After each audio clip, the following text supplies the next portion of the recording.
রতন টুলের ওপরে বসে ঝিমিয়ে পড়ছিল মাঝে মাঝেই। ঘুমের জন্যই সেই জায়গাটা বেছে নেয়।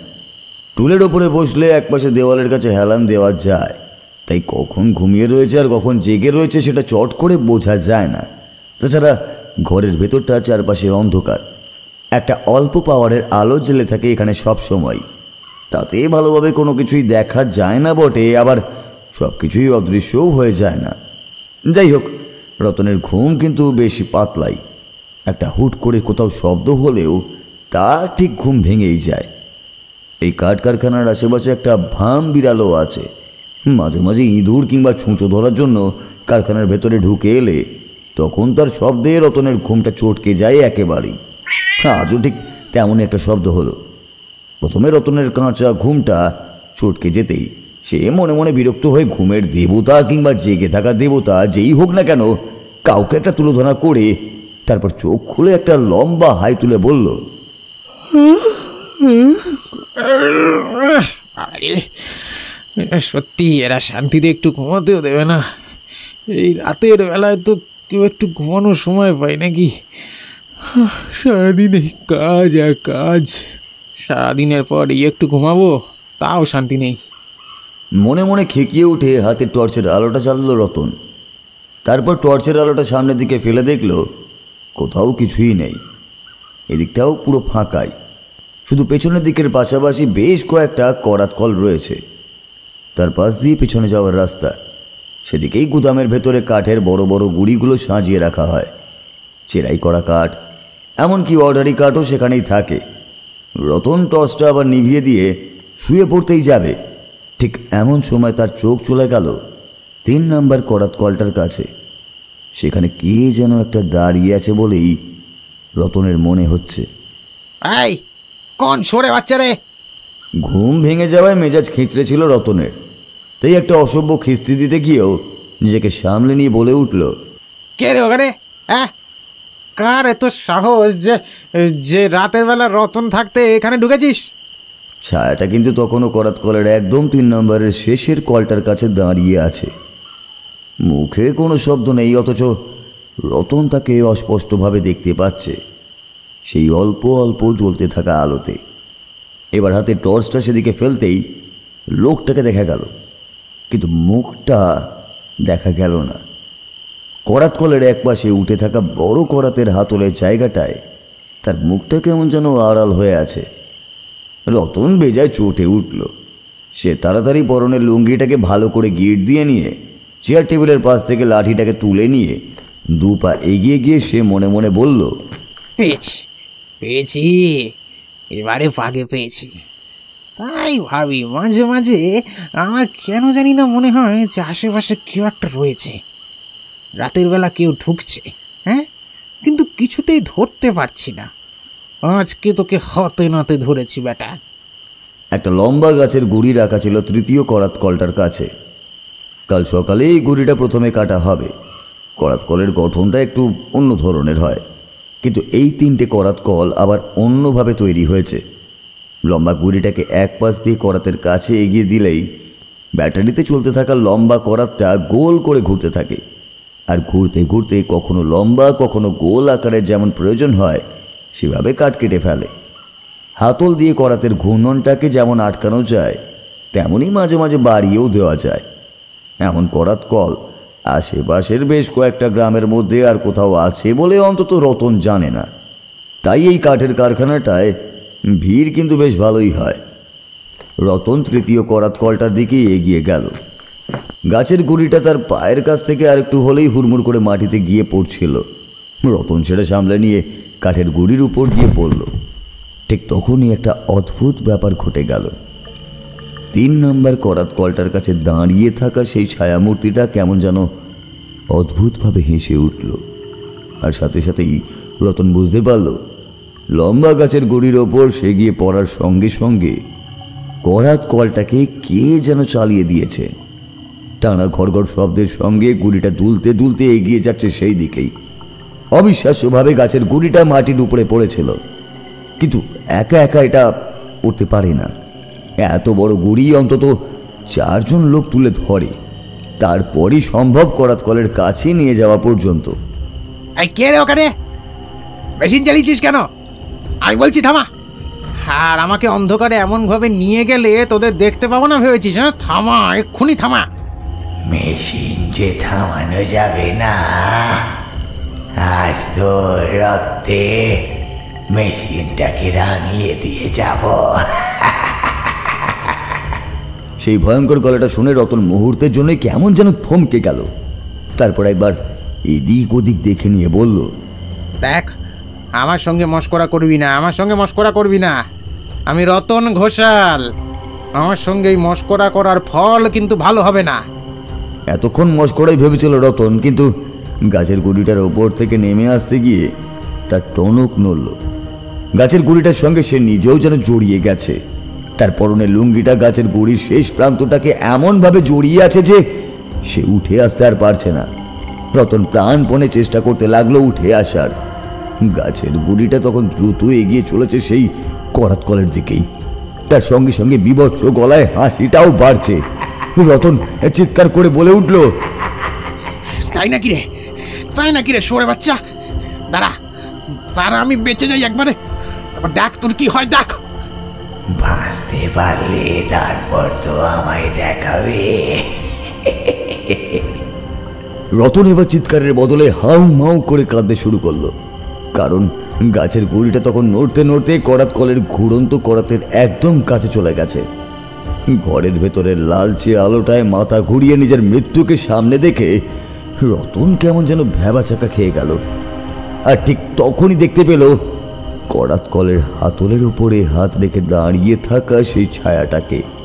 তার গোটা শরীর একটা কালো চাদর দিয়ে ঢাকা, কিন্তু তার মধ্যেও তার চাদরে ঢাকা মুখের ভেতর থেকে দুটো লাল টকটকে চোখ যেন তাকিয়ে আছে রতনের দিকেই। এইবার সেই ছায়া মূর্তিটা হাসলো। তার মুখে এলোমেলো লম্বা লম্বা সাদা দাঁতগুলো মুহূর্তের মধ্যেই ঝলকে উঠতেই রতন লাফ দিয়ে নামতে গেল নিচে। কিন্তু তার আগেই তার দুটো পা ঢুকে গেল করাত কলের ভেতরে। প্রচন্ড যন্ত্রণার সঙ্গে দুটো কাটা পায়ের যন্ত্রণাটাও অনুভব করতে পারল রতন। আর কিছু বোঝার আগেই তার গোটা শরীরটা করাত কলের চাকায় ছিন্ন ভিন্ন হয়ে গেল।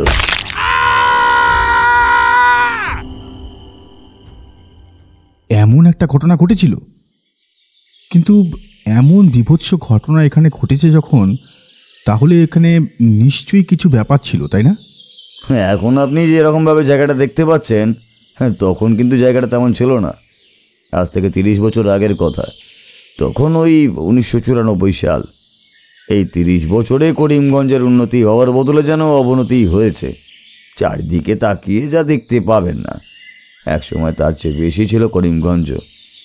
তখন ছিল আশেপাশের 5টা গ্রামের মধ্যে থেকে সবচেয়ে বেশ উন্নত। একটা প্রাইমারি স্কুল পর্যন্ত তৈরি হয়েছিল তখন।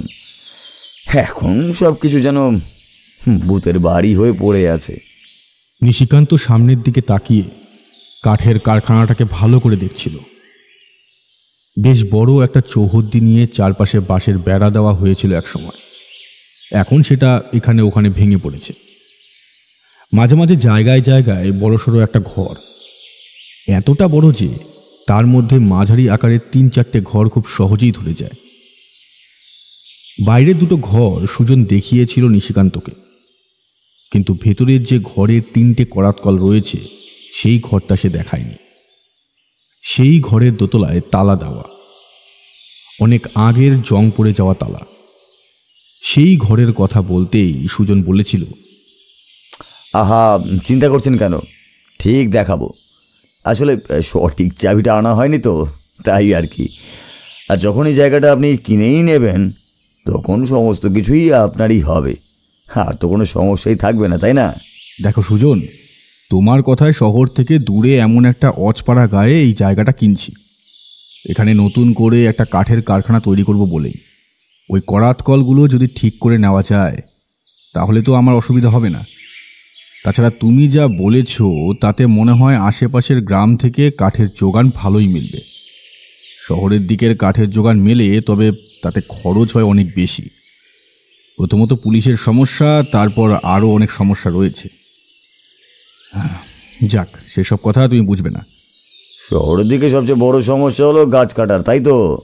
গাছ কাটার কাজ করতে গেলে কেউ না কেউ এসে ন্যাকামি শুরু করেই দেয়, বুঝতেই তো পারছেন।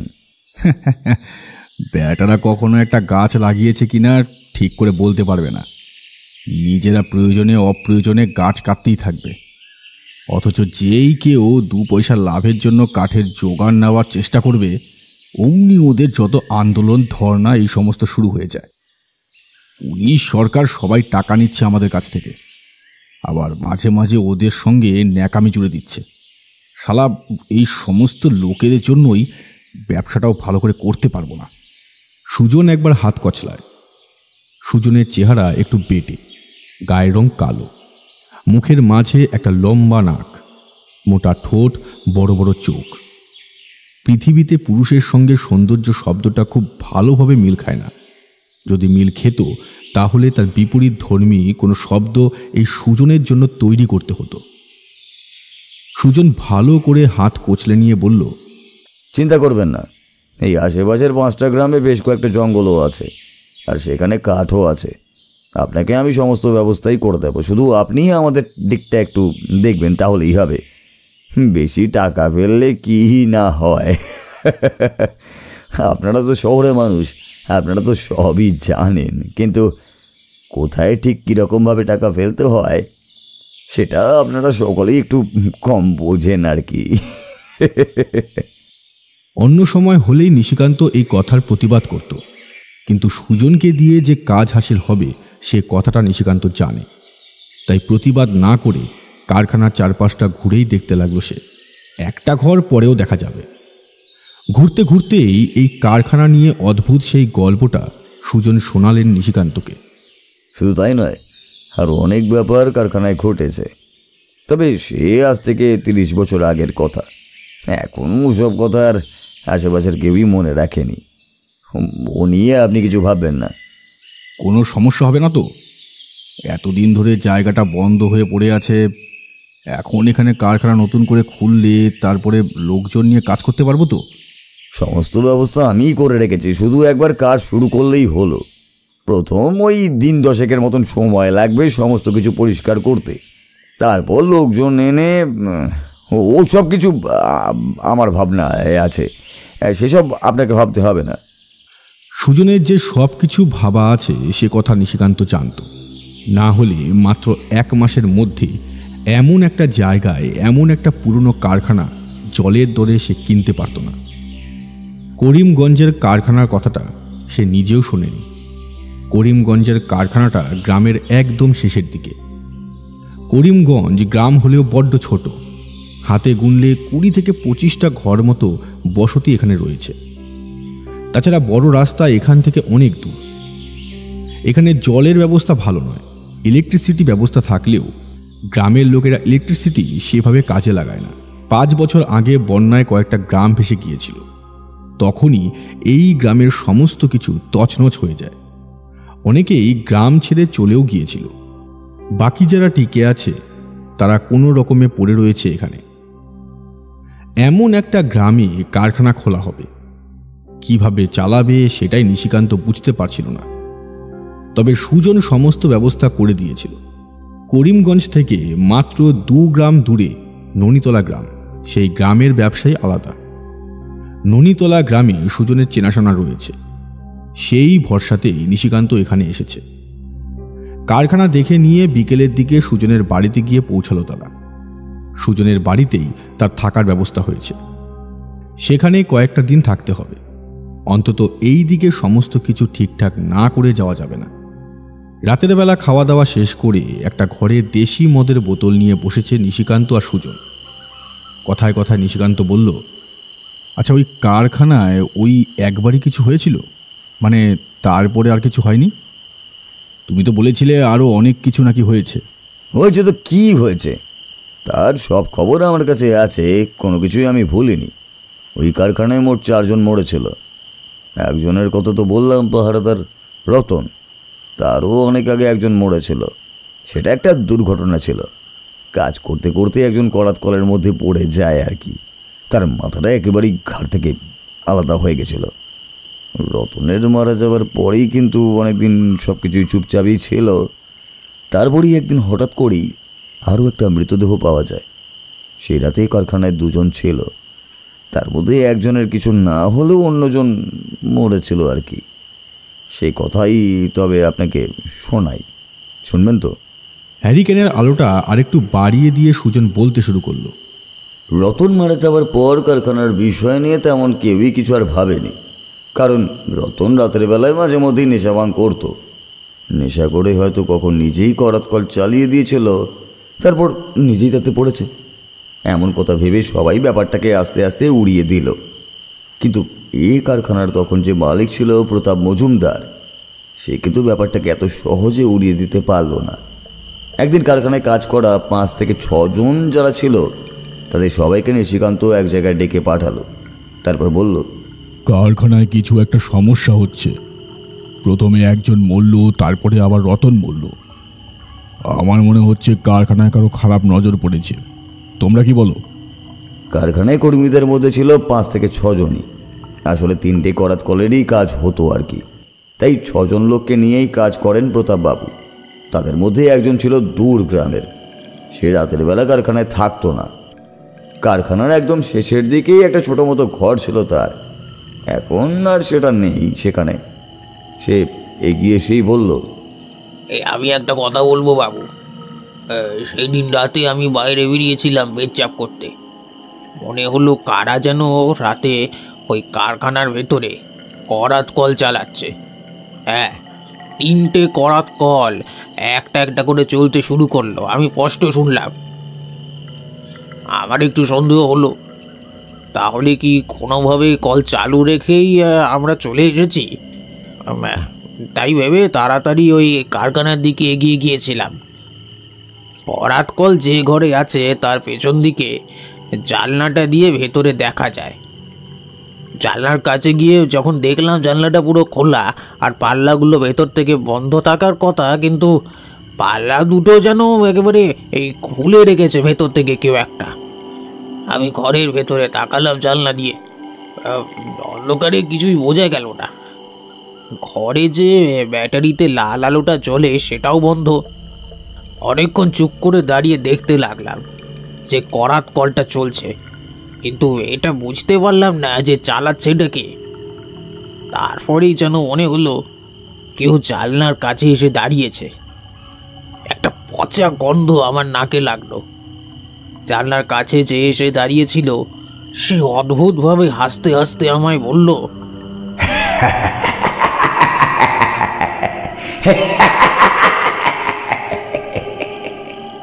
খবরদার খবরদার, প্রাণে বাঁচতে চাইলে এখানে রাতের বেলা আসবি না। চলে যা, চলে যা বলছি, চলে যা। আমি কিন্তু ভয় পেলাম না। আমি তবুও শক্ত গলায় তাকে বললাম, কে তুই? হ্যাঁ, আর ঘরের মধ্যে ঢুকলে কি করে? ঘরের দরজা তো বন্ধ ছিল, আর ভেতরে করাত কল চালিয়ে এখন তুই কি করছিস? হ্যাঁ, বলছে না তোকে এখান থেকে চলে যেতে? তোর কোনো ক্ষতি করতে আমি চাই না। যা করার জন্য আমি এসেছি তাই করে আমি এখান থেকে চলে যাব। তোদের সবাইকে সাবধান করে দিচ্ছি, আমারও সাবধান করছি, রাতের বেলা এখানে কেউ আসবি না। যা যা যা যা যা, চলে যা। আর আমি সেখানে দাঁড়িয়ে থাকতে পারিনি বাবু। আমি দেখলাম সে জানলার আরো কাছে এগিয়ে আসতে লাগলো। তার দুটো চোখ একেবারে লাল টকটকে হয়ে চলছে। আমি ভয় পেয়ে দৌড়াতে লাগলাম আমার ঘরের দিকে। তারপর ঘরে ঢুকে দরজা বন্ধ করে শুয়ে পড়ি। সারা রাত ভয়ে আমি থরথর করে কেঁপেছি। সেই রাতের কথা আমি কোনো দিন ভুলবো না বাবু, কোনো দিন না। এখন আপনি বলেন তো, তাই এই কথাটা বললাম। লোকটার কথা শুনে প্রতাপবাবু ছাড়াও বাকি সকলেই অবাক হলো। কিন্তু ভিড়ের ওই 4 থেকে 6 জনের মধ্যে থেকেই একজন বলে উঠল, আরে ধুর, কি দেখে ফেলেছিস? ওসব আবার হয় নাকি? এই কারখানায় ভূত আছে বলে তো আমি কখনো শুনিনি। হ্যাঁ, রতন মরেছে, আর তার আগেও যেটা হয়েছে ওটা একটা দুর্ঘটনা ছিল, তাই তোদের এমন মনে ভয় হয়েছে। আমি নিজের চোখে দেখেছি, নিজের এই কানে শুনেছি। সাহস থাকলে রাতের বেলা ওই কারখানায় করাত কলের ঘরে একবার কাটিয়ে দেখো, হ্যাঁ, জানতে পারবে। লোকটার কথায় কিন্তু মাথায় এবার কেমন যেন রেগেই উঠল। মাথায় চেহারা সন্ডা মার্কা, গায়ের রং মাঝারি চাপা হলেও তাকে একটু কালো বলেই মনে হতো। তার পরনের জামা কাপড়ের ওপর দিয়ে পেশি পর্যন্ত বোঝা যায়। মাথায় এগিয়ে এসে বলল, বেশ, আমি যদি একা ওই ঘরে রাত কাটাতে পারি তাহলে তোরা নিশ্চয়ই বিশ্বাস করবি ওই ঘরে কিছু নেই, সমস্ত কিছু মনের ভুল। এই মাধায়ের গায়ে হাত দেবে এমন ক্ষমতা কারণ নেই। মাথায় বাড়াবাড়ি করিস না, কিছু যে একটা হচ্ছে সেটা তো বোঝাই যাচ্ছে। তার মধ্যে যদি তোর আবার কোনো ক্ষতি হয়ে যায় তখন সমস্যা হবে। তুই তো জানিস তুই আর জগন্নাথ এরা দুজনে আমার কাজের সমস্ত কিছুই দেখাশোনা করিস। তোদের কিছু হলে আমার সমস্যা হয়ে যাবে। বাবু, আপনি কোনো চিন্তা করবেন না। আমি আর মাধাই থাকতে আপনার কোনো চিন্তা নেই। শুধু মাধাই নয়, আমিও আজ রাতে ওর সঙ্গে থাকব। আমিও দেখব রাতে আসলে কি হয়। বেটা করাত কল চলার শব্দ শুনেই ভয় পেয়েছে। এতক্ষণ একটানা সুজনের কথাগুলো শুনে চলছিল নিশিকান্ত। এবার সে বলল, আচ্ছা, তার মানে এই মাধাই আর জগন্নাথ ছিল প্রতাপবাবুর সবচেয়ে কাছের লোক। তার সমস্ত কিছু ওরাই দেখাশোনা করত। রতনের আগে আরেকটা লোক মরেছিল, তাহলে তারপরে কারা মরেছিল? সে কথাই বলছি। সেদিন সন্ধ্যার সময় প্রতাপবাবুর মধ্যস্থতায় সমস্ত ব্যাপারটা কারখানার 6 জনকে জানিয়ে দেওয়া হলো। মাধাই, জগন্নাথ, সেই পাশের গ্রামের লোকটা আর এই গ্রামের 3 জন। মাধাই আর জগন্নাথ প্রতাপবাবুর সামনে ঠিক করলো রাতের বেলায় ওখানে আর তারা যাবে না, কিন্তু মনে মনে অন্য কিছু ভেবে রাখলো। তাদের বাড়ি ছিল এই গ্রামেই। রাতের বেলায় সবাই চলে গেলে ওরা রাতের অন্ধকারকে আশ্রয় করে গিয়ে পৌঁছলো ওই কারখানায়। কারখানার বড় দরজা, এমনকি সমস্ত ঘরের সমস্ত কিছু চাবি থাকতো ওদের কাছেই। নিশিকান্তবাবু তো সবসময় আর তার কারখানায় আসতেন না, সমস্ত কিছুই দেখাশোনা করতো ওরাই। পথে চলতে চলতে মাধাই বলল, দেখ, আমার কিন্তু মনে হয় ওইখানে কিছু একটা হচ্ছে। না হলে এতদিন এই কারখানায় আমরা কাজ করছি, রাতেও তো কতদিন এখানে গিয়েছি, কোনো কিছু হয়নি। আর এই রতনের মৃত্যুর পর কারখানায় রাত্রিবেলা যাওয়াটাও সমস্যা হয়ে যাচ্ছে। ও কথা বললে তো হবে না, অনেকগুলো কাঠ নিয়ে আসতে হবে আজকে। আমি একটা ভ্যান জোগাড় করে রাখছি, ভ্যানের মধ্যে কাঠ তুলে তারপরে নিয়ে যাব। ওই পাশের গ্রামের নিবারণ যা ভয় পেয়েছে, সে রাতের বেলা নিজের ঘর থেকে বেরোবে না। তাতে আমাদের কাজটা সুবিধেই হবে। অনেক তো হলো। এমনিতেই প্রতাপবাবুর সঙ্গে এমনভাবে বেইমানি করাটা কি আর ঠিক হচ্ছে? রাতের অন্ধকারে তারই ঘর থেকে কাঠ চুরি করে তারপর বাইরে বিক্রি করা, আমার মনে হয় অনেক হয়েছে। আর নয়। তোর আবার কি হলো? ওদের সবার কথা শুনে তুই কি ভয় পেয়ে গেলি? তুই কোনো চিন্তা করিস না, আমি যতক্ষণ তোর সঙ্গে আছি তোর কোনো চিন্তা নেই। চল না, আজ রাতে দেখবি তো কারখানায় কি আছে আর কি নেই। দেখবি কোথাও কিচ্ছু নেই, এমনি এমনি সবাই ভয় পেয়েছে। হাঁটতে হাঁটতে ওরা কারখানার বাইরে এসে পৌঁছলো। একটা ভ্যানের ব্যবস্থা জগন্নাথ করেই রেখেছিল। কারখানার পেছনের দিকের জঙ্গল মতো জায়গাটায় লুকিয়ে রেখেছিল সেটা টানতে টানতে নিয়ে এলো কারখানার চৌহদ্দির ভেতরে। তারপরে সামনে দরজা খুলে ভেতরে ঢুকে আলো না জ্বালিয়ে এই হাতের টর্চটাকে তুলে ধরল। কোথাও কিছু নেই, গোটা কারখানাটাই নিশ্চুপ। যেন মনে হয় একটা সামান্য পেরেক পড়লেও তার শব্দও শোনা যাবে। বাইরের দরজাটা ভালো করে বন্ধ করে দিয়েছিল মাধাই। ভেতরে ঢুকে যেখানে কাঠ ডাই করে রাখা হয়, সেখান থেকে মাঝারি আকারের কয়েকটা লম্বা লম্বা কাঠ দুজনে মিলে টেনে টেনে নিয়ে গেল বড় দরজার কাছে। সেখান থেকে ব্যানে তুলতে পারলেই হবে। মন দিয়েই কাজটা করছিল ওরা, তাই খেয়াল করেনি কখন যে একটা ছায়া ঘরের ভেতরে একটা করাত কলের কাছে গিয়ে দাঁড়িয়েছে। করাত কলের কাছেই একটা হাতলের কাছে একটা শব্দের পরেই আস্তে আস্তে করাতের চাকাটা ঘুরতে শুরু করতেই ওদের দুজনেরই খেয়াল হলো, কিরে আবার চালালি কেন? কাঠ কি কম পড়েছে নাকি? তখন মাথায় ছিল দরজার দিকে আর জগন্নাথ গেছিল ভেতরের দিকে। সামান্য কয়েকটা কাঠ আর বাকি ছিল, সেটাই আনতে গেছিল জগন্নাথ। দেখ, আমাকে ভয় দেখাবার চেষ্টা করে কোনো লাভ নেই। তুই যদি ভাবিস তুই এমনভাবে ভয় দেখালে আমি ভয় পেয়ে যাব, তাতে কিচ্ছু হবে না। আমি জানি তুই নিজেই চালিয়েছিস। আরে কি পাগলের মতো কথা বলছিস?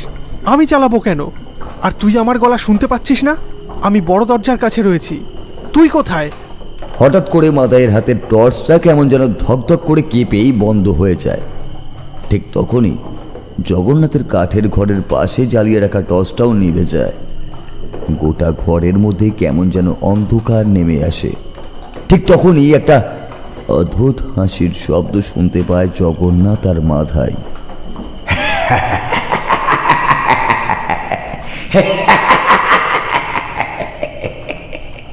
ভালো হচ্ছে না কিন্তু মাধাই, এইভাবে আমাকে ভয় দেখাবার চেষ্টা করছিস। একবার এখান থেকে বাইরে চল, তারপরে। কিন্তু তার আগেই জগন্নাথের চোখ চলে যায় বড় দরজার দিকে। বড় দরজার একটা পাল্লা খোলা, সেখান থেকেই বাইরের অল্প চাঁদের আলো এসে ঢুকেছে। আর সেই আলোতে সে দেখতে পেয়েছে মাধাই ভয় সিটকে বাইরে বেরিয়ে গেছে। ভ্যানের কাছে দাঁড়িয়ে যেন সে ভয় ঠক ঠক করে কাঁপছে। জগন্নাথ মনে মনে ভাবলো, মাধাই যদি বাইরে থাকে তাহলে ঘরের মধ্যে হাসছে কে? মাধাই বাইরে থেকে চিৎকার করে ডাকলো, জগন্নাথ, তাড়াতাড়ি বেরিয়ে আয়, কাঠ লাগবে না, কিচ্ছু লাগবে না, চলে আয়।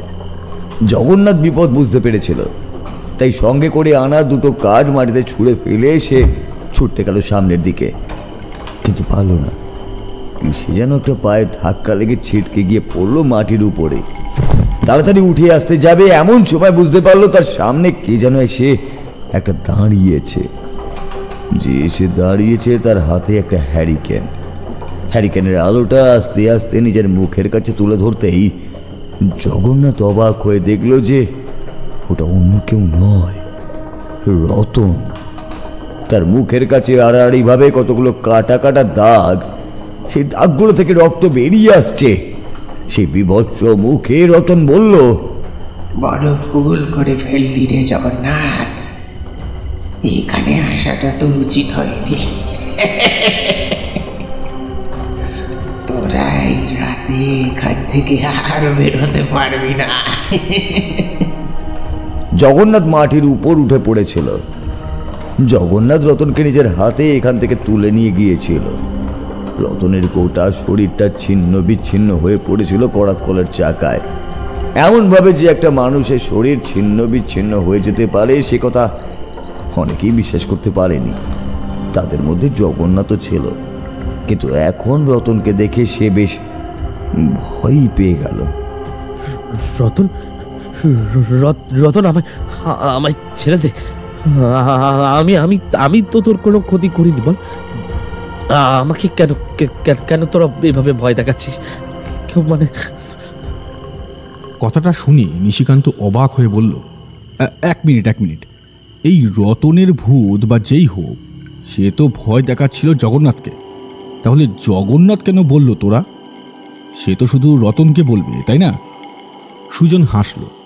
তার হাসিটা হ্যারিকেনের আলোয় কেমন যেন চকচক করে উঠল। কথাটা আপনি ভুল বলেননি, তবে একটা ব্যাপার, জগন্নাথ ততক্ষণে দেখতে পেয়েছিল করাত কল যেটা চলছে। তবে একটা ব্যাপার, জগন্নাথ ততক্ষণে দেখতে পেয়েছিল করাত কল যেটা চলছে ঠিক তার কাছেই হ্যান্ডেলের উপর হাত দিয়ে কেউ একজন দাঁড়িয়ে আছে। সে মাঝে মাঝে হাতল ঘুরিয়ে করাত কলের ঘূর্ণনটাকে কমাচ্ছে আর বাড়াচ্ছে। ওটা যে আর মাধাই নয় সেই কথা আর বলে দিতে হয় না। আজ রাতে মাধাই আর সে ছাড়া ঘরের ভেতরে কেউই ঢোকেনি। তারপর সেই অদৃশ্য আত্মাটা হাসতে লাগলো, মুখে কিছু না বলে। ঠিক তখনই করাত কলের দিক থেকে রতনের আত্মাটা একটা হেসে উঠে বলল, এ কথা বললে কি করে হবে রে জগন্নাথ? রতনের ক্ষতি না হয় তুই করিসনি, কিন্তু আমার ক্ষতি তো করেছিলি। আমার কথা মনে পড়ে জগন্নাথ? গলাটা জগন্নাথের চেনা চেনা বলেই মনে হলো, কিন্তু গলাটা যেন অনেক দূর থেকে ভেসে আসছে। তাছাড়া কেমন যেন একটা ঘোলাটে ভাব মিশে রয়েছে সেই গলায়, যেন একটা মাটির বড় হাঁড়ির ভেতরে মুখ ঢুকিয়ে কেউ কথা বলছে, আর সেই কথাটা গম গম করে মাটির হাঁড়ি ভেদ করে বাইরে বেরিয়ে আসছে। তোরা আমায় ছেড়ে দে, আমায় ছেড়ে দে বলছি। তোরা আমায় আটকাতে পারবি না। কথাটা বলে জগন্নাথ মাটি থেকে উঠে একটা দৌড় দিল বাইরের দরজা লক্ষ্য করে। ততক্ষণে মাথায় বাইরে দাঁড়িয়ে চিৎকার শুরু করে দিয়েছে প্রায়। জগন্নাথ ছুটতে লাগলো দরজার দিকে। তার পেছনে প্রায় শূন্যে ভর করে এক হাতে হ্যারিকেনটা নিয়ে দরজার দিকে এগিয়ে গেল রতন। জগন্নাথ দৌড়াচ্ছে, মাথায় চিৎকার করে তাকে ডাকছে, অথচ জগন্নাথ পৌঁছতে পারল না দরজা পর্যন্ত। তার আগেই মুখের ওপরে দরজাটা দড়াম শব্দ করে বন্ধ হয়ে গেল। মাথায় বেশ কয়েকবার দরজার গায়ে ধাক্কা দিল, কিন্তু না, কিছুতেই দরজাটা খোলা গেল না। তার মাথার ভেতর কেমন যেন তালগোল পাকিয়ে যেতে লাগলো। এখন কারখানার পেছনের দিকের ঘরে গিয়ে নিবারণকে ডেকে আনা যায়, কিন্তু তাহলে ভ্যানের উপর তুলে রাখা কাঠগুলোর উত্তরই বা সে কি দেবে? তাছাড়া এত রাতে ওরা এখানে এসেছিলই বা কেন, সেটাই বা কি বলবে? মাথায় অনেকক্ষণ অপেক্ষা করে। কিছুক্ষণ পরেই ভেতর থেকে জগন্নাথের রক্ত জল করা চিৎকার বেরিয়ে আসতে থাকে। তারপর আর মাথায় সেখানে অপেক্ষা করে না, কাঠে ভরা ভ্যানটা নিয়ে প্রথমে কারখানার পেছনে জঙ্গলের দিকে যায়। জঙ্গলের কাছে গিয়ে ভ্যান আর কাঠ দুটোই লুকিয়ে রাখে। তারপরে সে প্রথমে নিবারণকে ডেকে তোলে। নিবারণকে ডেকে তুলে সে নিজে চলে যায় গ্রামে প্রতাপ বাবুর কাছে। তার মানে সেই রাতে আবার ওরা সবাই মিলে কারখানা ঢুকেছিল? গোটা ব্যাপারটিকে মাথায় অদ্ভুতভাবে সামলে নিয়েছিল। সে বলেছিল ফেরার পথে জগন্নাথ তাকে বলেছিল সে রাতে এখানে আসবে। মাথায় ঝোঁকের মাথায় কথাটা বললেও পরে ভুলে যায় আর কি। রাতের বেলা জগন্নাথ তাকে ডাকতেও যায়। সে প্রথমে আসেনি, কিন্তু পরে যখন আসে তখন জগন্নাথের চিৎকার শুনতে পায় ভেতর থেকে। তাই সে নিবারণ আর প্রতাপবাবুকে ডেকেছে, বাকি তিনজনকে আর ডাকেনি। ওরা তিনজন মিলে বাইরের দরজা খুলে যখন ভেতরে ঢুকে আসে তখন ভেতরে কোথাও কিছুই নেই, চারপাশটাই শান্ত। টর্চের আলো আর হ্যারিকেন হাতে নিয়ে ভেতরে ঘুরতে ঘুরতে করাত কলের ঘরের কাছে আসতেই ওরা বুঝতে পারে গোটা ঘরের মেঝেতে যেন রক্ত ছড়িয়ে রয়েছে। আর একটু এগিয়ে যেতেই নিবারণ চিৎকার করে ওঠে, ওইখানে দেখুন বাবু, ওটা কি? নিবারণের ভয় পাওয়া গলায় সামনের দিকে তাকাতেই দেখা গেল 3 নম্বর করাত কলের হাতলটা যেখানে রয়েছে সেই হাতলের ওপরে কেউ যেন জগন্নাথের কাটা মাথাটা জুড়ে দিয়ে গেছে, আর তার গোটা শরীরটা পড়ে রয়েছে ঠিক তার পাশেই। নিচে যেন মনে হয় এইমাত্র কেউ মাথাটা কেটে হাতলের কাছে গুঁজে দিয়ে বাকি শরীরটা ফেলে দিয়েছে পেছনের দিকে। এই দৃশ্য দেখে মাথায় চিৎকার করে ওঠে। নিবারণ ভয় ঠক ঠক করে কাঁপতে কাঁপতে মাটিতে বসে পড়ে। তবে প্রতাপবাবু শক্ত হাতের মানুষ, তিনি ভয় পেলেও ব্যাপারটা প্রকাশ করেননি। তখনই বেরিয়ে এসে গ্রামের লোকেদেরকে খবর দেওয়াও হয়। কথা শেষ করে সুজন ঘুমাবার জন্য তোড়জোড় করতে থাকে। নিশিকান্ত ঘুমিয়ে পড়ে নিজের জন্য বরাদ্দ ঘরে, কিন্তু কারখানার ব্যাপারটা তার মাথায় বারবার ঘুরতে থাকে। একটা খটকা মাথায় বাঁধতে শুরু করেছে, কিন্তু খটকাটা কিসের সেটা সে বুঝতে পারছে না।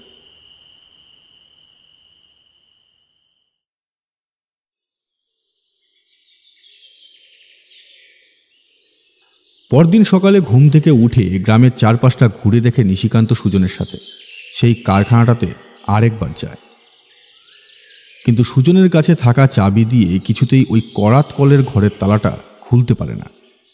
অনেকবার চেষ্টা করে সুজন বলে, আসলে অনেকদিন হলো তো, তাই জং পড়ে গেছে। আমি খুব শীঘ্রই এই ঘরটা খোলার ব্যবস্থা একটা করে দেব। হ্যাঁ, আপনি মোটেই চিন্তা করবেন না। আপনি কালকে আছেন তো? কালকে আমি আছি, কিন্তু পরশুদিন সকালে আমাকে বেরিয়ে পড়তেই হবে। আজকালের মধ্যেই আমাকে ঘরটা দেখাও। মেশিনগুলো কেমন আছে সেটাও তো আমায় দেখতে হবে নাকি? মোটামুটি বাকি সবই দেখলাম, শুধু ওই ঘরটা দেখলেই হয়ে যাবে। তারপর ফিরে গিয়ে একটা ব্যবস্থা করে খুব শীঘ্রই তোমাকে জানাবো। সেদিনটা একরকমভাবেই কেটে যায়। রাতের বেলা আবার খাওয়া দাওয়ার পর নিশিকান্ত নিজের ঘরে বসে আছে। এখানে এসে সুজন ছাড়া গ্রামের আর কোনো লোকেদের সঙ্গে তেমন কথাবার্তা তার হয়নি। সুজন নিজেই বারণ করেছিল। সুজনের স্ত্রীও বেশ লাজুক, সে একবারও নিশিকান্তর সামনে আসেনি। রান্না করে সুজনকে দিয়ে পাঠিয়েছে, কিন্তু এই ঘরে সে একবারও আসেনি। এসব কথা ভাবতে ভাবতে বিছানার কাছটায় হেলান দিয়ে বসে জানলা দিয়ে বাইরের দিকে তাকিয়েছিল নিশিকান্ত। এমন সময় পিছনে গলার স্বর শুনে ঘুরে দেখতে পেল সুজন কখন যেন এসে দাঁড়িয়েছে। বলছিলাম না বাবু, কাল সকালেই আপনাকে দেখিয়ে দিতাম, কিন্তু বিকেলের দিকে একজনকে খবর দিয়েছিলাম সেই করাত কলটা খোলার জন্যই, সেই খুলে দিয়ে গেছে। যদি আপনি চান তাহলে এখন দেখতে পারেন। তাছাড়া রাতের সময় গ্রামটা দেখতে ভালোই লাগবে আপনার। বেশ, যাব, একটু রাত করেই যাব, তাতে আমার সমস্যা নেই। তবে ওই যে কি যেন একটা, আরে ওই তুমি বলছিলে না 4 জন মরেছিল, তুমি তো বললে 3 জনের কথা, তাহলে আরেকজন? সুজন এসে বিছানার ওপরে বসল, তারপর হ্যারিকেনটা রেখে বলতে শুরু করলো চতুর্থ ঘটনার কথা। এবার যখন জগন্নাথ মরল তখন সকলেই কিন্তু ভয় পেয়েছিল। অনেকেই কারখানা বন্ধ করে দেওয়ার কথাও বলেছিল, কিন্তু একটা কারখানা তো আর এমনভাবে বন্ধ করে দেওয়া যায় না। প্রতাপবাবু বেশ কিছুদিন সমস্ত কাজকর্ম বন্ধ রাখলেন, কারখানায় একটা পুজোও করালেন। তারপর প্রায় মাসখানেক পরে কারখানা আবার খুলল। রাতের বেলা কারখানায় যাওয়া সকলের জন্য নিষিদ্ধ করে দেওয়া হলো। এমনকি যা কাজকর্ম হবে তা সব কিছু ওই সূর্য আকাশে থাকতে থাকতেই হবে।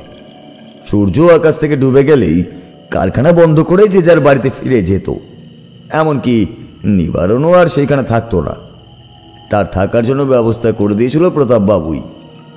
আগেকার লোক ছিল 4 জন, আর তার সঙ্গে আরও যুক্ত হলো আরও 3 জন, মোট 7 জনের উপর সমস্ত কাজকর্মই রইল। মাধাই এখন সর্বে সর্বা, তার কথাতেই সমস্ত কাজকর্ম হতো আর কি। কিন্তু সেদিন রাতের কথা মাধাই কিছুতেই ভুলতে পারে না। ঘুমের মধ্যেই মাঝে মধ্যেই যেন জগন্নাথের সেই ছুটে আসতে থাকা মূর্তিটাকে সে দেখতে পায়।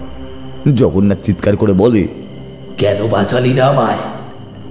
মাধাই, কেন আমায় না নিয়ে চলে গেলি? কেন করলি এরকম? স্বপ্ন দেখে মাঝে মাঝেই ধরফড় করে বিছানার উপরে উঠে বসে মাধাই। তারপর বুঝতে পারে সমস্ত কিছুই তার মনের কল্পনার জন্যই হচ্ছে। সে জগন্নাথকে সেদিন বাঁচাতে পারেনি, কিন্তু তার তো আর কিছুই করার ছিল না। অলৌকিক অপশক্তির কাছে সেই বা কি করতে পারে? দেখতে দেখতে বেশ কিছুদিন কেটে যায়। একসময় গ্রামের সবাই ও প্রতাপবাবু মনে করে কারখানায় পুজো দেওয়ার জন্যই বোধহয় বিপদ কেটে গেছে। একদিন মাথায় নিজের ঘরে ঘুমোচ্ছে, এমন সময় দরজায় ধাক্কা পড়ল। দরজা খুলতেই দেখে নিবারণ এসেছে। সে হন্তদন্ত হয়ে বলছে, মাদাই, মাদাই, তাড়াতাড়ি চল, এখনই কারখানায় যেতে হবে। প্রতাপবাবু ডেকে পাঠিয়েছেন, বলেছেন কি যেন হয়েছে। কারখানা নিয়ে এমনিতেই মাথায় চিন্তা থাকতো মাথাইয়ের, তাই কথাটা শুনে আর অপেক্ষা করল না। সে তাড়াতাড়ি চাবি নিয়ে উঠে গেল কারখানায়। নিবারণও গেল তার সঙ্গে। প্রথম ঘর পেরিয়ে করাত কলের ঘরের কাছে এসে মাথাইয়ের মনে হলো ঘরের দরজা খোলা। তার হাতে একটা টর্চও ছিল।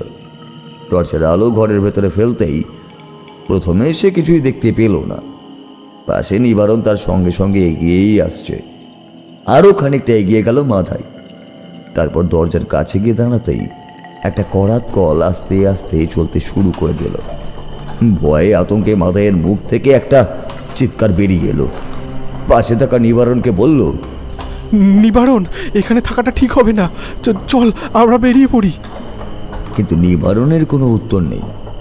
টর্চের আলো একপাশে ফেলতেই মাথায় দেখতে পেল কোথায় নিবারণ? এ তো নিবারণ নয়। কথাটা বলে সুজন চুপ করল। তারপর জানলার দিকে তাকিয়ে কি যেন দেখল। বেশ কিছুক্ষণ চুপ করে বসে থাকার পরে সুজন বলল, একটা জিনিস আপনাদেরকে দেখাবো।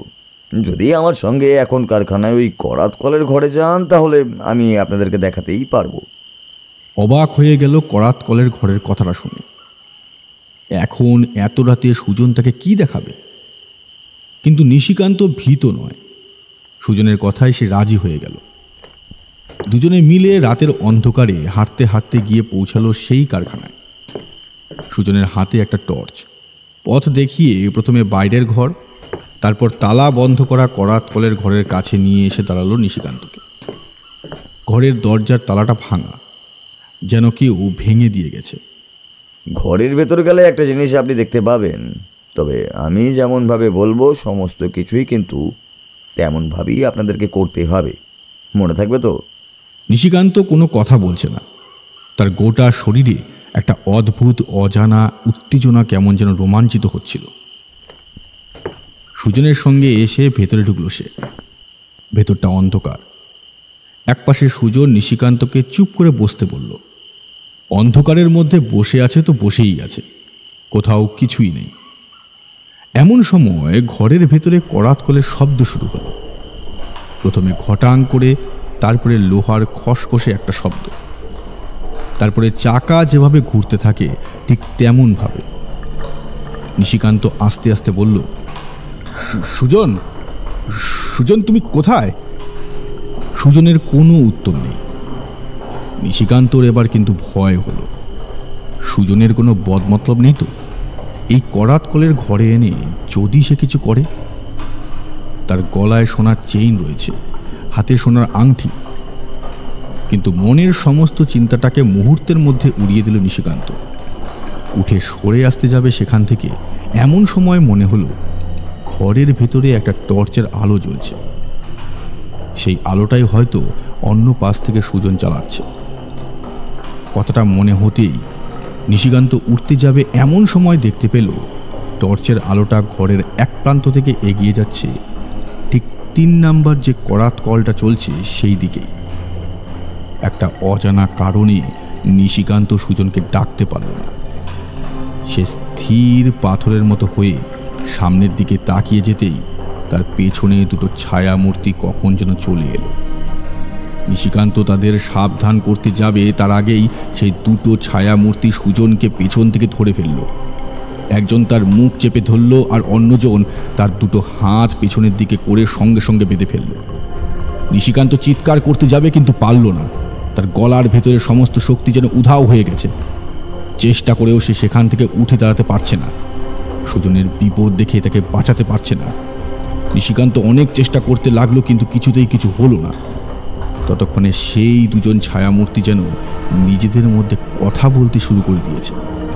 ভেবেছিলে বেটা আমাদের সমস্ত কথা প্রতাপ বাবুকে জানিয়ে দেবে, যাতে সে আমাদের কাছ থেকে ছাড়িয়ে দেয়, আমাদের সঙ্গে বাটপাড়ি। কতবার বললাম আমাদের সঙ্গে হাত মেলা, তাহলে তো আর এমন কিছু হতো না। কিন্তু কি করবি? এবার বেটাকে সত্যি সত্যি মেরে ফেলবি? আর কিচ্ছু করার নেই রে, ওকে মারতেই হবে। না হলে যে আমরা এইভাবে কাঠ চুরি করে বাইরে বিক্রি করি, সমস্ত কিছু ধরা পড়ে যাবে। বুঝতে পারছিস তো তারপরে কি হবে? গলাগুলো নিশিকান্ত চেনে না, কিন্তু ওরা কি করতে চলেছে? সুজনকে ওরা মারতে চাইছে নিজেদের বাঁচাবার জন্য, কিন্তু ওরা কারা? আর এই পরিত্যক্ত করাতকলের মধ্যে ওরা এখন এলোই বা কি করে? কিছুই বুঝে উঠতে পারছিল না নিশিকান্ত। ঠিক তখনই তার চোখ চলে গেল টর্চটা পড়ে গেছে যেখানে, ঠিক সেখানে। টর্চের আলো সোজা এসে পড়েছে সুজনের গায়ের ওপর, কিন্তু সুজন কোথায়? তার বদলে একটা লুঙ্গি পরা আর একটা পাতলা সাদা রঙের গেঞ্জি গায়ে দেওয়া লোক, যার মুখটা চেপে ধরে রয়েছে ওরা, যার মাথার কাছে একটা টাক। তাকে সুজনের মতো অনেকটা দেখতে মনে হলেও আসলে সে সুজন নয়। তাকে নিয়ে ওরা দুজন এগিয়ে গেল করাতকলের দিকে। নিশিকান্ত আবার চেষ্টা করলো তাকে বাঁচাবার জন্য। হঠাৎ করেই তার শরীরের বাঁধন যেন কেটে গেল। সে চিৎকার করে উঠল, ছেড়ে দে ওকে, ছেড়ে দে ওকে, ছেড়ে দে বলে সে চিৎকার করে ছুটল সেই করাতকলের কাছে। কিন্তু ততক্ষণে যা হওয়ার তা হয়ে গেছে। ওরা দুজন মিলে করাতকলের মধ্যে সুজনের মাথাটা চেপে ধরতেই একটা খচাং শব্দ করে তার মাথাটা ছিটকে এসে পড়ল নিশিকান্তর পায়ের কাছে। আর ওদিকে চারপাশটা রক্তে ভরে গেল। নিশিকান্ত আর সোজা হয়ে দাঁড়িয়ে থাকতে পারল না। ভয়ে আতঙ্কে মাথা ঘুরে পড়ে গেল মাটির ওপরে।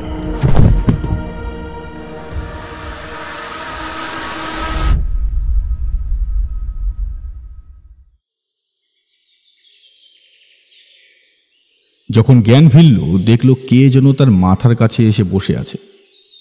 ধরফর করে উঠতে যেতেই বুঝতে পারল মাথার ভেতরটা কেমন যেন করছে। মাথার কাছে বসে আছে সুজন। নিশিকান্ত প্রায় চিৎকার করে বলে উঠল, তুমি বেঁচে আছো? কাল রাতে ওরা তোমায় করাত কলের ভেতরে মেরে ফেলেছিল না? আপনি একটু বিশ্রাম নিন, আপনার শরীরটা এখন মোটেই ভালো নেই। তারপরে না হয় আপনাকে সমস্ত কথাই বলছি। আরে তুমি বুঝতে পারছো না, আমি নিজের চোখে দেখেছি ওরা তোমায় করাত কলের মধ্যে, ওরা দুজন মিলে তোমায় মারতে চেয়েছে। ওরা বলছিল কিছু একটা চুরি করেছিল। ঠিক তখনই একজন বয়স্ক মতো লোক এগিয়ে আসে বিছানার দিকে।